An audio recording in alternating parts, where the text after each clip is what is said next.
Their secret sauce was that they held each other accountable in a way that I've never experienced from any other big league team I've been around.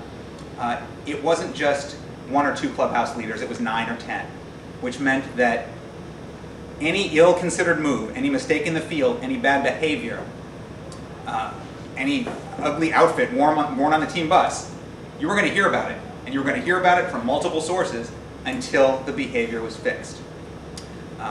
That's how they maintained their excellence. They did not let each other slip on the field. They reintroduced facial hair to baseball. It had been banned for nearly a half century. They took the idea of individuality to new levels without at all breaking the team dynamic that was so vital to their success. And the guy behind almost all of it was their owner, Charlie Finley.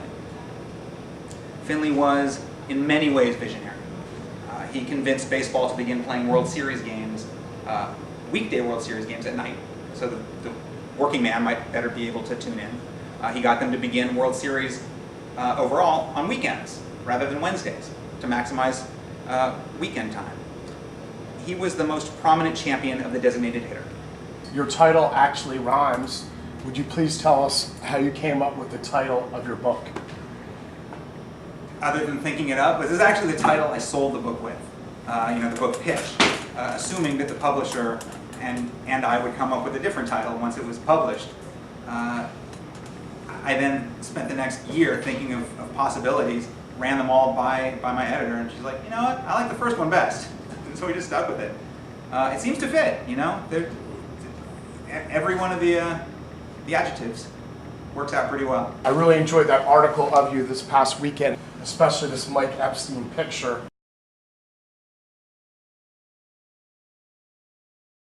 In your book, first baseman Mike Epstein and pitcher Ken Holtzman, both of whom were Jewish, added black armbands to their uniform tops, wearing them right into the playoffs in 1972. Mm-hmm.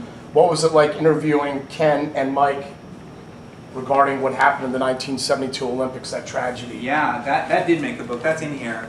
It was powerful, and then I interviewed them separately. They gave me their individual accounts.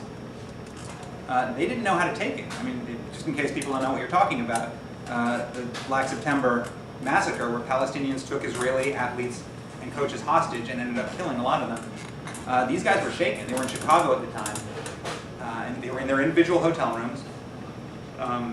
Epstein actually had more ties than just being Jewish. He had been an Olympian, an American Olympian on the baseball team in 1960. And they both had no idea what to do. They both went to the lobby looking for something. They didn't know what, and they found each other. And without a word, they just hit the streets of Chicago and took a long walk trying to make sense of it.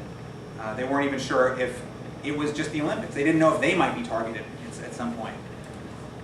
What ended up happening was they asked the equipment manager to affix black armbands to their uniforms, and the next day there they were, right there. In addition, there was one other guy who had a black armband on, Reggie Jackson.